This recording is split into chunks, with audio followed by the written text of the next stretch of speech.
qu'il ira avec moi. Ah, je crois que c'est un énorme poisson. Et si je t'aide, on va partager alors? Décidément, tu es un grand profiteur. Bon, d'accord, mais fais vite avant qu'il ne m'échappe des mains, allez. Oh. C'est quoi ça? Encore une pantoufle? Lolo, tu peux me dire pourquoi je ne pêche que des vieilles pantoufles? Ça doit être sûrement un talent particulier. Pourquoi tu ne ris pas avec nous, Ziad? Pour rien, monsieur. Tes parents te manquent, c'est ça? Oui, c'est ça. Et je crains qu'on ne les trouve jamais. Nous aurons le sort que Dieu a réservé pour nous. Tu dois avoir confiance en Allah, mon petit. J'ai confiance en lui. Rappelle-toi les situations que le héros de notre histoire a traversées. Et comment il y a fait face avec foi et patience. Oui, l'énorme animal qu'il a tué grâce à sa prière. Puis la tyrannie du roi injuste qui l'a torturé et qui a tué son conseiller ainsi que le bon moine de façon terrible. Nous nous étions arrêtés hier sur la décision du roi de tuer le jeune garçon. Alors qu'est-ce qui s'est passé? J'ai compris que tu voulais que je continue l'histoire. Bon, très bien. Le roi a ordonné à ses gardes de tuer le jeune garçon. Et à ce moment-là... Tu remets en cause ma divinité? Est-ce que tu me défies? Tuez-le! Un instant, monseigneur! Me permettez-vous de parler avec vous en privé? Attendez, qu'est-ce que tu veux? Si vous tuez ce gamin maintenant, vous le transformerez en un héros, un mythe aux yeux des gens simples. Ah bon, tu crois vraiment? Bien sûr, monseigneur! Prenons l'exemple de Jésus, le fils de Marie. Souvenez-vous, seulement quelques personnes l'avaient suivi quand il était encore en vie. Et après sa disparition, sa foi s'est propagée et le nombre de ses partisans a augmenté partout dans le monde. Tu dis vrai, magicien. Que doit-on faire alors? Est-ce qu'on reste silencieux face à ce gamin qui nous défie? Qui a dit qu'on restera silencieux? On le tuera, monseigneur, et on se débarrassera de lui. Mais de sorte à ce que les gens croient qu'il est mort de façon naturelle, afin que nous ne soyons pas suspectés. Sois plus clair, magicien. Je vous suggère, monseigneur, que vous ordonniez aux parleurs de circuler dans les marchés, les magasins et les maisons en disant...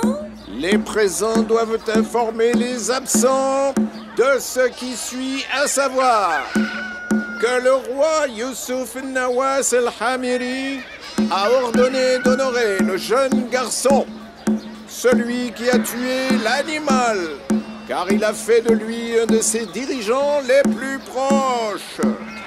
C'est une bonne décision. Une décision sage. Le roi a également ordonné d'exécuter son conseiller ainsi que le moine, après que la cour ait prouvé leur trahison à tous les deux. La mort est le bon châtiment pour la trahison. Mais le moine était un homme bon. Peut-être le paraissait-il seulement. Le roi a prouvé sa bonne foi. Il a nommé le gamin un des chefs de son armée.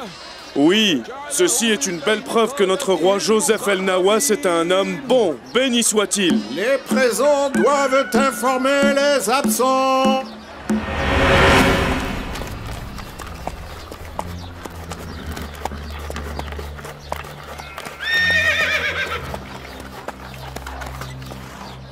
Regarde, le gamin est à présent un des chefs de l'armée royale. Pourquoi l'encercle-t-il comme s'il était prisonnier? Peut-être pour le protéger? Je crois qu'il est contraint par la force. Si ce que tu dis était vrai, il l'aurait attaché avec des cordes et il essaierait au moins de s'échapper. Mais comme tu le vois, il porte de beaux vêtements et il est au milieu des soldats sur un cheval blanc qui appartient au roi. Ce gamin nous a oubliés en devenant un des hommes du roi. Ce garçon mérite ce qu'il y a de mieux, voyons. Il m'a guéri et il m'a même donné de l'argent. Rends-toi compte que chaque maison à Najran a pu profiter de la bonté de ce jeune garçon. Je me demande pourquoi il se dirige vers la montagne. Serait-ce une partie de chasse? Je crois bien que les chevaux ne vont pas pouvoir monter plus haut que ça. Il va falloir continuer à pied, monsieur, afin de chasser les cerfs sauvages. Comme vous voudrez. Dans ce cas, je serai le premier à monter. C'est une distance suffisante. Non, il faut que nous montions plus haut, pour que la mort soit plus sûre. Je suggère que nous montions au sommet de la montagne. Nous aurons une meilleure vision d'en haut. C'est une bonne suggestion, chef. Maintenant, il est temps que tu apprennes quel genre de chasse nous désirons faire en réalité. Je le sais, le roi vous a ordonné de vous débarrasser de moi. Tu sais déjà? Et pourquoi n'as-tu pas essayé de fuir? Est-ce que l'homme s'échappe du sort d'Allah? Mais alors, est-ce que tu n'as pas peur? Non, je me sens en sécurité quand je mentionne Allah. Oh Allah, sauve-moi de leur mal comme tu voudras. La montagne tremble! La montagne tremble! Au secours! Au secours!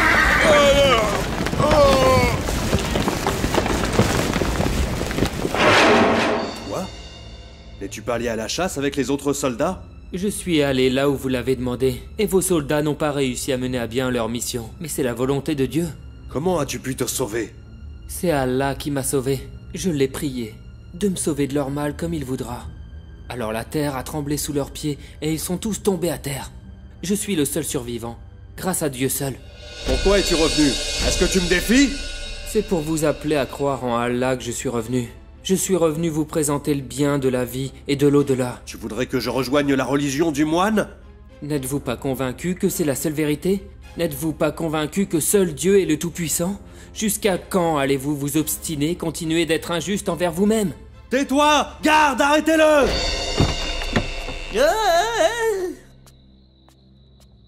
Oh, monseigneur, le roi me fait l'honneur de sa visite. C'est le plus beau jour de ma vie, monseigneur. Et ça risque aussi d'être le dernier, espèce de misérable imbécile. Vous autres, attendez-moi dehors! Qu'est-ce qui vous a mis en colère, monseigneur? Ton idiotie, ton plan lamentable. Le gamin a survécu. 4 de mes meilleurs gardes ont trouvé la mort dans cette histoire. Ils sont tombés du haut de la montagne et lui est revenu sain et sauf. Ah, comment a-t-il pu tous les tuer tout seul? Il n'a même pas bougé un doigt. La terre s'est soudainement mise à trembler et tous mes soldats sont tombés du haut de la montagne comme les pommes tombent du haut d'un pommier. Ce gamin est décidément très chanceux. Et maintenant, que faire? Comment me débarrasser de lui? Ah, cette fois-ci, il ne survivra pas, monseigneur. Il embarquera dans un navire vers un golfe réputé pour ses poissons sauvages. Personne ne survit à cet endroit. Ah, qu'a-t-on fait pour que ce soit nous qui accomplissions cette mission? Peut-on désobéir aux ordres du roi? On le jette maintenant. Attends jusqu'à ce que nous atteignions les eaux plus profondes. Attention, on va tous mourir. Oh, préparez les canots de sauvetage. Seuls ceux d'entre vous qui croient en Allah seront sauvés. Il est le seul sauveur sur terre et en mer. Il est le seul sauveur du danger. Fiez-vous à Dieu seul, mes compagnons. Tais-toi, muselle sa bouche. Oh Allah, sauve-moi de leur mal.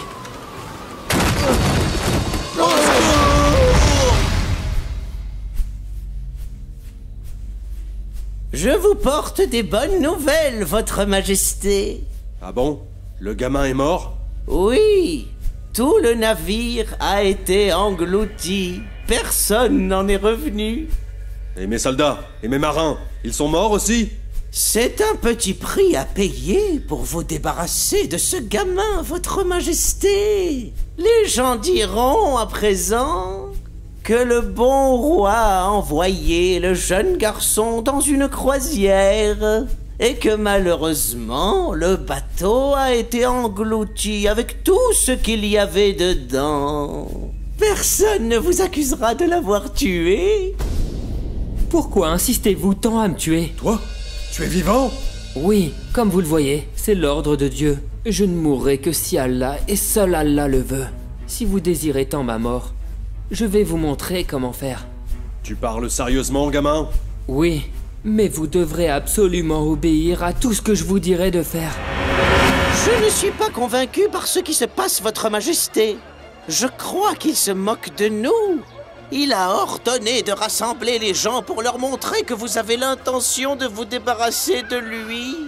Peu importe. Il m'a promis que si je faisais ce qu'il me demandait, alors je pourrais l'éliminer. et je crois qu'il ne ment pas. Il ne viendra pas, monseigneur, croyez-moi. S'il viendra, le voilà.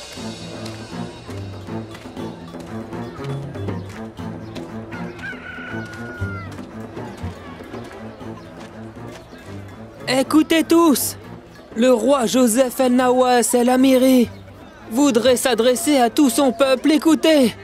Écoutez-moi bien, j'ai décidé d'éliminer ce gamin, car il a délaissé notre religion, et il a suivi celle du moine. Taisez-vous un peu, faites ce que je dis, attrapez-le.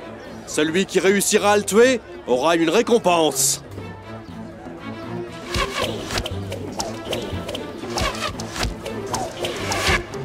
Tu exerces ta magie sur les flèches et les lances des soldats ?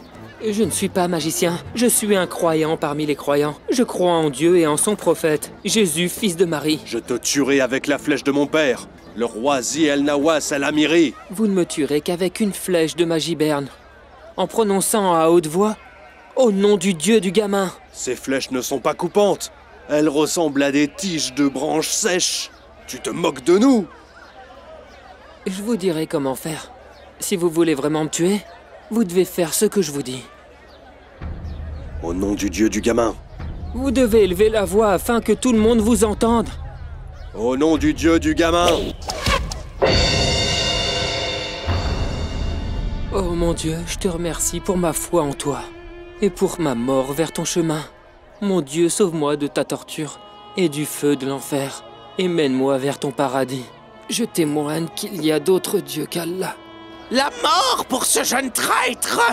Dites-le avec moi! La mort pour le traître! Nous croyons au Dieu du gamin! Nous croyons au Dieu du gamin! Nous croyons au Dieu du gamin! Nous croyons au Dieu du gamin! Taisez-vous! Taisez-vous, je vous l'ordonne! Nous croyons au Dieu du gamin! Ordonne-leur de se taire! Je tuerai celui qui ouvrira la bouche! Non, ça ne servira à rien, votre majesté! Le peuple est révolté par la mort du gamin. Je tuerai tout le monde! Alors qu'il était en train de mourir, le gamin a parlé d'un feu dont il aurait été sauvé. Eh bien, je vais leur montrer que le feu est ici, et non pas chez leur dieu! Comment ça, monseigneur? Soldats, écoutez-moi! Je vous ordonne de creuser un grand fossé, où on pourra mettre tous les habitants de la ville.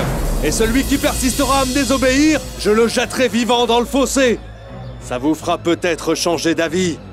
Un fossé qui puisse regrouper tout le peuple? Comment va-t-il faire?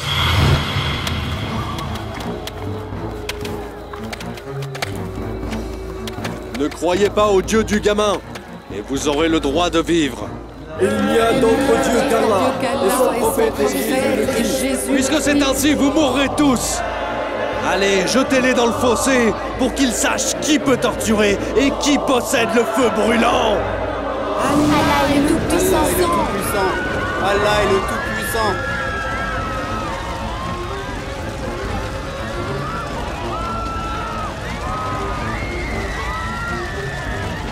Allez, avance. Il n'y a d'autre Dieu qu'Allah! Vous voulez brûler un bébé et sa mère? Malheur à vous! Tais-toi, vieillard. Tu iras dans le fossé avant elle. Comment ce bébé supportera-t-il la torture? Mon Dieu, que dois-je faire? Sois patiente, maman. Tu es sur le droit chemin. Le bébé est en train de parler! Il n'y a d'autre Dieu qu'Allah! Allez, jetez-les tous dans le fossé.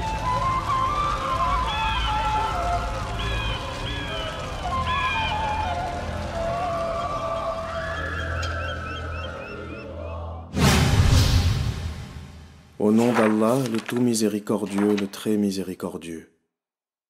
Par le ciel orné de constellations, par le jour prédit de la résurrection, par les témoins qui ce jour-là se présenteront ainsi que ceux contre qui ils témoigneront.